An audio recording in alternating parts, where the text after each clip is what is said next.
तुम्ही विश्वास दाखवता, संविधानाचा सन्मान राखून सांगता की पूर्ण नियम अटी मी पाळू, पण दुसऱ्या बाजूने सरकारला अगदी सौम्य शब्दात इशारा सुद्धा देता, इकडे जर काठी लागली आम्हाला तर राज्यात पेटेल.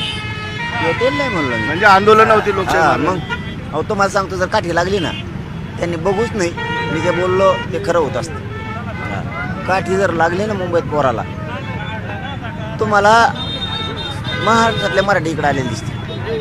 पुन्हा जर त्रास झाला, याव करू नका आणि तेव्हा करू नका, तर लेकरा बाळासहित तुम्हाला मुंबईत दिसेल.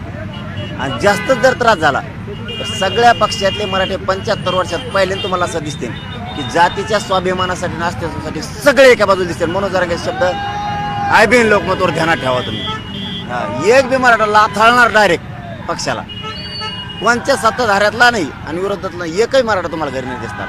जातीच्या अस्तित्वासाठी जर मराठी एका बाजूने नाही दिसले ना, नाव बदलून ठेवी. आयबीन लोकमतला दिलेला शब्द ध्यानात ठेवा तुम्ही. बघा होत आहे काय, पण ठामच होतं. मग समाजाला आशा लागली माझ्या, वेदना आहेत आम्हाला, आणि त्याच्यात जास्त वेदना दिल्या. काल 1 दिवसाची परवानगी